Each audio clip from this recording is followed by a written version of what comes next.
Welcome to Brew Crime, the podcast where we drink brews, talk crime, conspiracies. Oh God, why is the weather trying to kill us? Or whatever catches our attention. This is Mike and my co-host. That's me melting. Yes, very much melting. Yes, your It's ice cubes are so melting hot. slightly more faster than mine, but yes. We're both running our AC units that are in our offices. Yes, so Um, hopefully you don't hear this on the recording. no, you know what? But if you do, suck it because we had to. Yes, we would melt. It was way too hot up here when I got up here. My computer has a little thing where the weather thing is, and it says near record. So for this time of year. Well, I mean, you just couldn't make it. We were close. We I don't almost want had to it, make it. The right? record, the actual record is like 12 degrees hotter than this, and it's already too hot. I just imagine a scene out of Elf where, Celsius. like, you know how he goes into the restaurant and he's like, "You did it! You made the world's best cup of coffee." But I feel like an elf-like person should go up to Vancouver and be like, "You almost did it!" I've never watched that movie. Oh man, it is so funny and stupid, but funny. At least worth one watch. Nice. But yes, it's like the only time where Will Ferrell doesn't really get naked in a movie. Because I feel like in every Wow. Will Ferrell movie, Yeah, he loses basically. clothing. Basically, yeah. It was one of Jon Favreau's first directed films before he started doing Marvel. Holy shit, really? Yeah, Wow. yeah. You got it. It's worthy of a watch. And then Star Wars. Well, yes, correct. The man has really taken off. Into space almost. Yeah. The Oh man. stratosphere? I don't know. What are we, Yes. what are we doing today? I don't know. We are talking about beach murders. And Ah, with the temperature today, it would actually be nice to be at a beach right now. son of a beach. The son of a beach, yes. Ugh. And I'm going to Sand. go first this time. Yes. Yes, you are. Yes, you are. Uh-huh. So, the title of my case is Koh Tao, Turtle Island, or Death Island. I'm gonna go with not the third one, but I have a feeling you're gonna change my mind. Yes, and I didn't get a beer pairing, but I am having a spicy margarita, so it I mean, feels like beach margaritas. weather to me. Yeah, margaritas in the beach. That works out. I like it. You know, Mhm. I'm a mountains dude. I think you're a mountains guy more than Yes. anything. But I I don't get to go to the mountains often, but I would pick the mountains over the beach every Oh yeah. time because I have a hard time voluntarily accepting sand in areas where it shouldn't be. So The only nice thing about the beach is when it's extremely hot like this, you cool off. yeah. In the mountains, you don't. Well, I mean, you got to find a Well, waterfall that it's Vancouver is true. so well known for. Or yeah, Glacier Lake. Right, right. Oh man, at Yeah, least for the next year until they're gone. So exactly. True. Ay, ay, ay. Well, like the title said, I'm going to be talking about Koh Tao, which is in Thailand. And since my sister's been there twice, I got her to kind of quickly write something up for me to say about Koh Tao. Mhm. So this is from my sister. Koh Tao is a small island, 21 kilometers squared, which is Jeez. 8 square miles. God, that's so small. Much smaller and less developed than Koh Samui and Koh Phangan, I think it's pronounced. The other two frequented islands in the Gulf. It's a beautiful stop on the way back to the mainland from Koh Phangan, but people typically visit Koh Tao to go scuba diving. It's scuba central for Thailand with many incredible dive sites and great visibility in the water. The only way on and off the island is by ferry. Most people head to Sari, I think it's Sari Beach on the west coast. It's a stunning white sand beach packed with dive schools, resorts, and bars. Right near the beach, there is a narrow walking motorbike street, and then a little further back is one main road for cars, but it's mostly motorbikes on the island. So it's basically scuba dive by day and beach party by night, with the bars along the water hosting nightly parties with lots of booze and fire spinning. And then she sent me some photos of fire spinning, Jeez. which I will show JT. You know, having, yeah. That stuff's so cool. Having lived in Okinawa for 3 years, number one, I was kind of sad we didn't go to Thailand while we were there. However, it probably wasn't a good time to do it. But that island, Okinawa, is small to me. And my sister And was a baby then. no, um, 2008, I think that was. oh jeez, we all Nine, were. 2009. But Okinawa is 463 square miles, which Yeah. that island is like everybody knows all the things about everybody. Yeah. So good grief. And actually, my sister's partner told me a story when he was there. I was before he met my sister, and he had a mosquito bite that was bugging him, and he was itching it lots, and it got been infected. Bugging. Yeah. And then he went out to a restaurant with some friends before they were supposed to go out and got food poisoning and got extremely ill. Went back to his their place, and they couldn't find him, so they finally went back and found him. He had passed out on the floor on the bathroom, and he was so far gone that they carried him to the local like clinic. Oh my gosh. He only woke up a little bit on the way to ask if they were going to a pub or a club. And by the time they got him to the clinic, the doctor said that if they hadn't got him there soon, he could have died. He had a blood infection, and the food poisoning was really bad. Jesus. Well, I mean, he almost hit the triumvirate of awesome. And then 2 days after, he was scuba diving. Oh my gosh. Grief. Yeah, exactly. This is the kind of people that go there. Right? Young people just going to have party, right? It's not on my list, right now, or probably for the rest of forever, but yeah. So I have a little more that I wrote about the island. So the island bursts out of the ocean to an elevation of 379 meters or 1,243 feet. The slopes are steep and the island is covered in jungle. So the island keeps you down on the shore for the most part, with all the beautiful beaches and the resorts, like my sister said. Mm-hmm. So yeah, young people usually stay here for diving and they move on to Koh Samui and Koh Phangan, where they're a little more built up. The official population of Koh Tao is around 2,240 people, but the actual population sits somewhere closer to 8,000 to 10,000. Many illegal immigrants from Myanmar live there, as even with terrible wages, it is better than back home. So they work there to send money back home to their families, basically, where it's really bad. Yeah. Yep. So illegal migrants have to pay 500 baht or $15 monthly bribes to the police, as well as another 500 baht bribe if they want to use a motorcycle to get around the island without a Thai driver's license, which is probably a fuck ton of money for them. $30. Yeah, I would imagine so. That'd be American, I think. 13. So the police, kind of in Thailand in general, but especially here, go really fast and loose with the laws. There also seems to be a dark underbelly on the island, with violence being covered up. Organized crime appears to be an issue, according to sources, and drugs are rampant even at the bars. All right. I read that one prominent Thai family owns a handful of resorts and dive companies, so they might be sort of part of that organized crime. That's my thought. That's just my speculation, but it makes sense. I'm on the East Coast. I'm going to say yes. Right? So Thailand was already reeling as tourism was drying up after a military coup that happened on May 22nd, 2014, as the country just didn't look safe. But as always, we are told that we can't travel to places, and many people still go. And for the most part, those people go without having an issue. Yeah. Unfortunately, for Hannah Witheridge and David Miller, this would not be the case. Oh, you turned that real fast. Yeah. Hannah was 23 years old from Hemsby, England.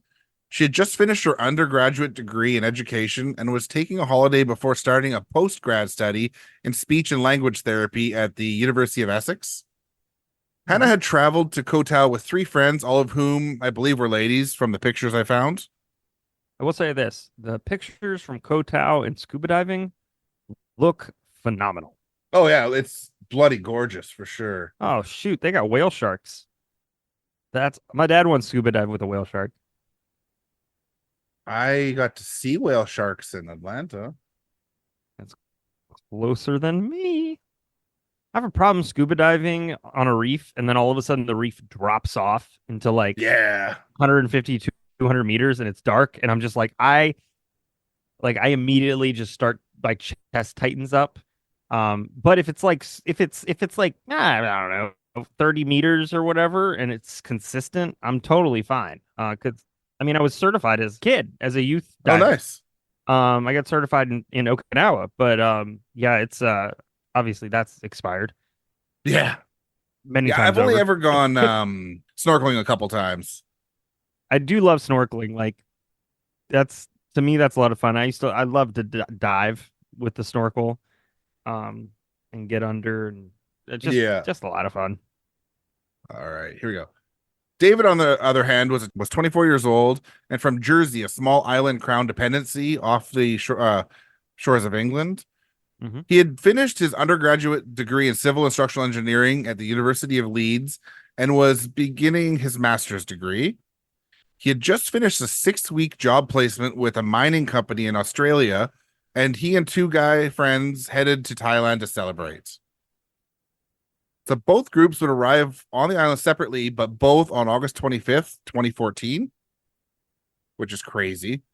Yeah. And I'll send you a picture of them here. They're both good looking young people. Not that it matters. Ain't that just the way? It probably led to the crime. Yeah. Both Hannah and David were good looking people and would run into each other as they were staying at the same resort. It seems that the 2 groups became friendly and would head out to bars together as the group had photos of all 5 of them online. Hannah and David were hanging out with their group at AC Bar on Sunday, September 14th, 2014, as there was a party that night with around 50 people, mostly foreign tourists. And also, my sister looked it up and she stayed a 3-minute walk from AC Bar, Oh wow. right on the beach. Oh, boy.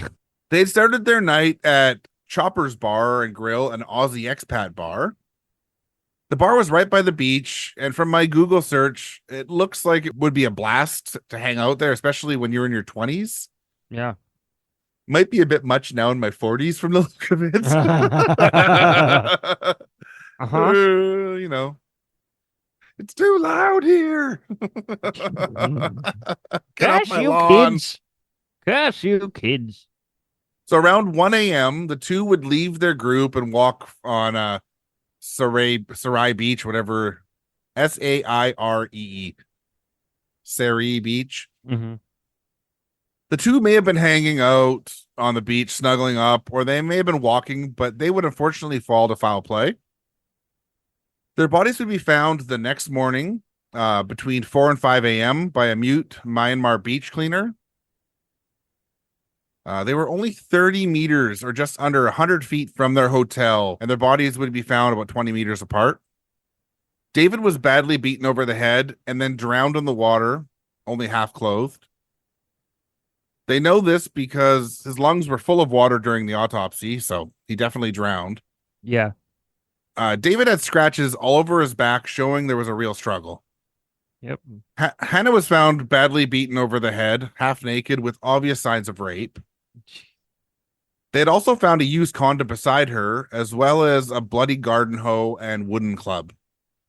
So with the tide coming in, the police moved the bodies without doing proper analysis of the scene. Locals would block the boat launch to stop anyone from leaving the island in hopes of finding the killers. And the Thai police needed some suspects ASAP. They would claim that a Thai person would never do this and said that it had to be a foreign national. Okay. Yeah, right. Sure. It's always a drag Innocently. queen. Yeah, exactly, right. So this became national news in Thailand, and the prime minister was quoted as saying, and this is fucking awful, Mm-hmm. foreign female tourists think our country is beautiful and safe, and they can do whatever they want, wear bikinis wherever they like. I'm asking, if you wear bikinis in Thailand, will they be safe? Only if they're not beautiful. He later apologized for the comment after it was met with public backlash, but would still victim blame even with the retraction. Terrible. Right. But this is also the same guy that did the military coup. Yeah, there So you go. probably not a nice guy. So the police would begin to go hard on local migrant workers and foreign nationals. The police would be accused of torturing migrants with boiling water trying to get confessions. Over 200 people on the island would have DNA samples taken for DNA testing, with none coming up with a match to DNA on either victim or to the used condom. They would then turn to a new suspect in one of the two guys that had been staying with David. Mm-hmm. He had fled, but was dropped pretty quickly as a suspect. He just wanted to get the fuck out of there because he knew, just knowing one of the two, he was probably going to get blamed. And I don't think I blame him with the way the cops go in this case. No. The investigation was going nowhere as they seemed to be looking for a scapegoat and not the actual suspect. Then there was the fact that the investigation was also botched. Quote, the initial handling of the case, however, raised doubts about the transparency and competence of the investigation. Some key concerns included the alleged mishandling of the crime scene, lack of proper forensic procedures, and the use of aggressive interrogation tactics against potential suspects. So move 2 weeks ahead, and the police would arrest two men named Zalin and Wai Phyo, I think, on October 1st, 2014. The two men had been on the beach with another man, Mau Mau, the night of the murder, playing guitar, drinking beers, and smoking cigarettes. The police had found security footage of them buying the beer and smoking and driving away on a motorbike. Mau Mau would leave on the bike, leaving the two men at the beach. The cigarette butts were found at the beach, away from the two victims, but had matching DNA to the two men on them. The two were both 22-year-old migrant workers from Myanmar who had illegally traveled to Thailand. The two looked like the perfect match, so the police leaned in with advanced interrogation tactics. Za and Wai would complain of being stripped, beaten, kicked, threatened with electrocution. So it's not the way you are supposed to do it. No. This is from Amnesty International. The Thai police force has a long and disturbing track record of using torture and other forms of ill treatment to extract confessions. This is far from an isolated case. The Thai authorities must start taking concrete steps to stamp out torture, not just paying lip service to doing so. Mm-hmm. So this is the normal tactic. The judge in this case would not even entertain the idea that they had been tortured in the police's custody. Neither man had DNA that would match to either victim, even though the police would at first claim they did. The police would also claim that David's phone was found at one of their homes, even though the press had stated many times his phone was handed over to the police by one of the two friends. So during the trial, the defense team of almost 20 lawyers only had 30 minutes to meet the men before the trial. Gee, God. Yeah, right? They had asked for more time to prepare, but that was denied. The prosecution made a 900-page report, but the defense was not allowed to see it until the trial began. So, like, everything's being botched here. Everything. All of it. All of it.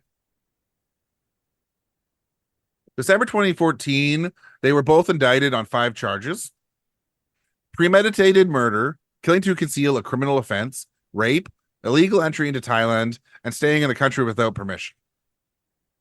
Wai Phyo was also charged with the theft of the phone. Like I said, it sounds like that was given to the police by friends. Mm-hmm. The trial would go on for 18 days and begin on July 8th, 2015. Each day in court would last more than 10 hours. God.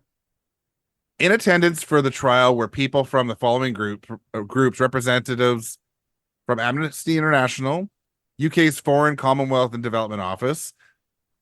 The judge forbid people from taking notes in the courtroom also. July Yep. 10th, the court would order DNA be retested, but the police would say that all samples have been used up already. On December 24th, 2015, both men were found guilty and sentenced to death. The men would appeal multiple times, but nothing would be successful, and only because on August 14th, 2020, a royal decree was passed by the king to commute death sentences to life in prison did they escape the death penalty. Jesus. The men are still in prison today, and while it is possible that they committed the murders, to say the evidence is weak would be an understatement of the decade. Yeah. I you know, from everything I read, I lean to the fact they probably had nothing to do with it. This has all the makings of we want to wrap this case up so it looks good Yeah, 100%. and keep people coming. Keep coming, tourists. I would much rather, which is really funny because I would much rather them do the good job and get the right person than simply appeal to racism. Yeah, 100%. Laura Daniels, the sister of Hannah, would lash out at the Thai police, saying the vast majority of the Thai police were corrupt, making the country a dangerous trap for tourists. She would allude to the fact that she believed the Thai nationals had murdered her sister. She would even get threats during the trial that the murder of her sister was only the half completed job, and someone else told her parents to go home and make another one if they were upset at losing their daughter. Wow. Yep. Sadly, Laura Daniels passed away in 2019 at 30 while pregnant following complications from a surgery. Oh my gosh. Yeah. David Miller's family would come out in support of commuting Za Lin and Wai Fio's sentence to life in prison.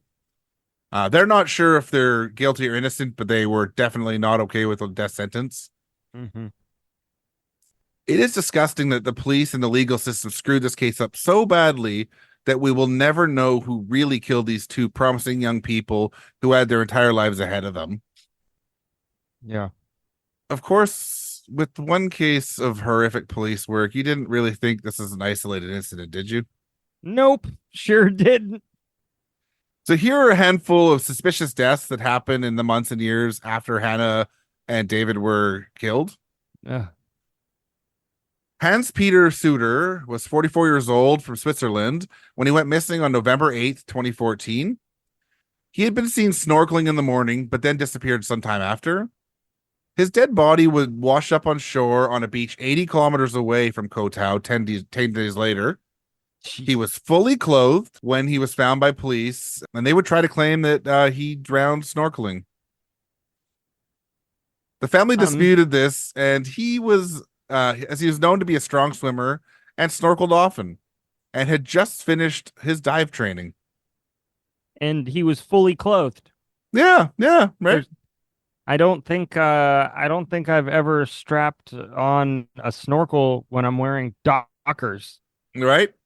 So it's just weird, like there's nothing more from that, but it's just someone ends up in the water, fully clothed, dead. It's all their fault. Yeah, something happened there. They would have been much better off saying he was drinking and he fell off something. Yeah, but no. It could be that, right? But the fact that it was swept under by the police, like they didn't even look into it, Nick Pearson, a 25-year-old from Derby, England, was found dead in the water at the base of a 50-foot cliff. He had been celebrating with his family on New Year's Eve 2013, but would head off sometime in the night. His body would be found on January 1st, 2014. Police would say that Nick fell off the cliff accidentally without ever interviewing one witness. He would have injuries to the head, limbs, and face, but it's not possible to tell if there's any evidence in this. But still, again, the police didn't investigate at all. They really don't like Europeans. I think your sister was your sister was safe. She's Canadian. But, they don't like Europeans, man. I'm getting this feeling. Dimitri, it's Povse, and he's from France. Popsy Dmitry Povsy, 29, was found dead on January 1st, 2015. He was found hanging from a beam in the house that he had rented. His hands were also tied behind his back.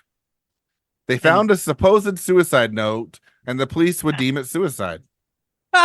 that's not how that works. I'm not laughing at the death. Just the Yeah, incompetence of these police to think that this gets by yeah. is So, insane. yeah, friends and family do not believe this story, and I think the police botched the investigation, which they probably didn't even do. How does one? I can't even think of how one would hang themselves with their hands tied behind their back. I don't know. So Christina Ansley was only 23 when she was found dead in her room on January 21st, 2015. She had been dealing with a chest infection and was on antibiotics. The police claim that she died of a mixture of alcohol and antibiotics. Weirdly, the police would never have a toxicology report done. Because why? They're like, she very likely she could have died from an interaction or something, but usually you do a toxicology, just make sure you know what's going on. Yeah, but they're experts in everything. Oh, Russian tourist Valentina. I'm not even going to try to say this because I don't know. I'll spell it Novozhynova.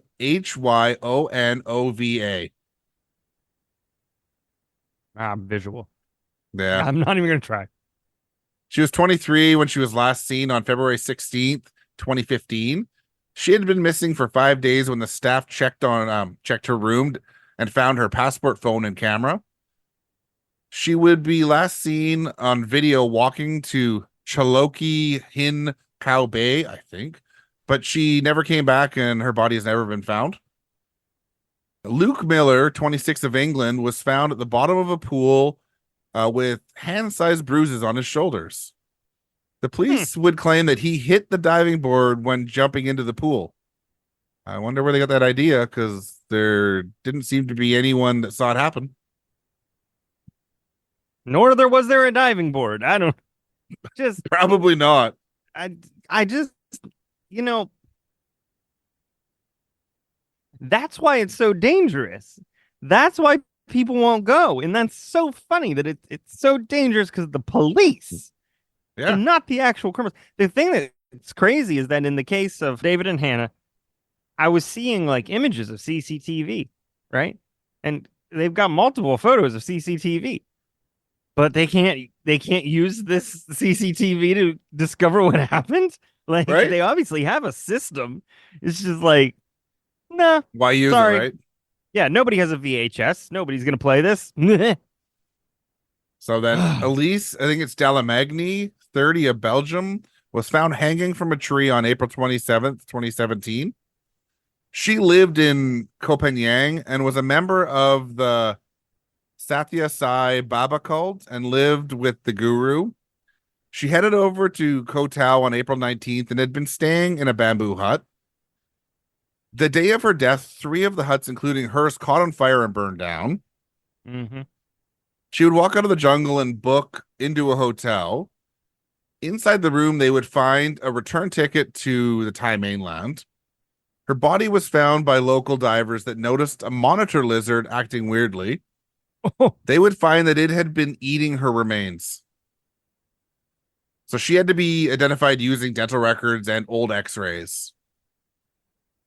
And of course, the police claimed that that wasn't true, but it was very obviously true, it sounds like, from the state of her body. Mm-hmm. So while all of these other cases could be innocent, they sure sound like at the least the police did not take the death seriously and never tried to actually investigate.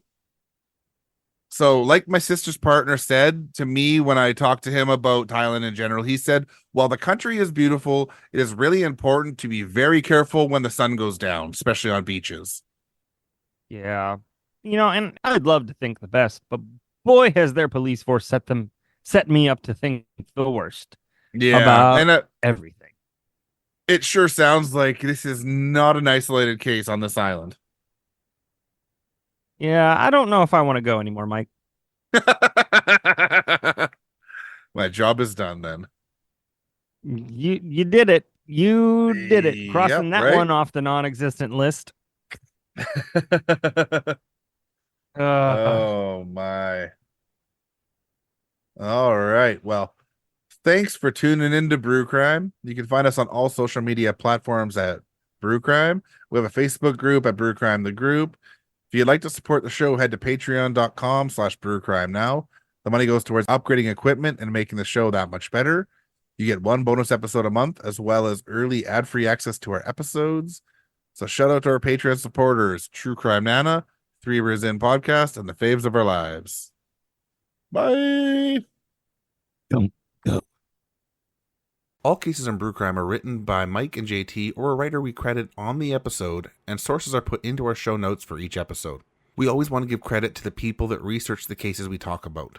Check out our store at tpublic.com/stores/brew-crime-podcast, where you can purchase gear like t-shirts, phone cases, stickers, pillows, and all kinds of other cool stuff. Brew Crime's intro was created by Mike using Creative Commons Attribution licensed audio from purple-planet.com, soundbible.com, and freesoundeffects.com. Logo designed by Ben Greenberg.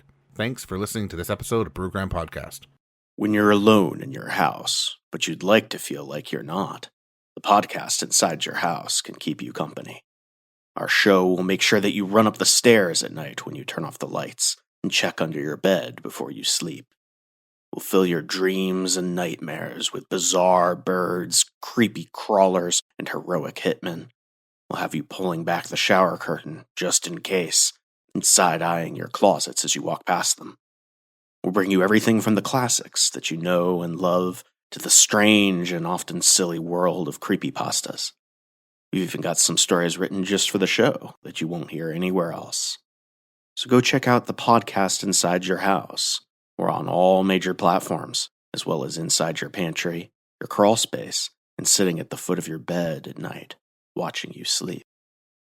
Tactics against interrogate or killing to conceal a crime, or sorry, only because of the police Nick? No. Hannah and who was the fella? I'm gonna edit this so it sounds like I knew right away. Careful when the sun what'd you say there? It kind of cut out. Don't go. Ah, yes, don't go.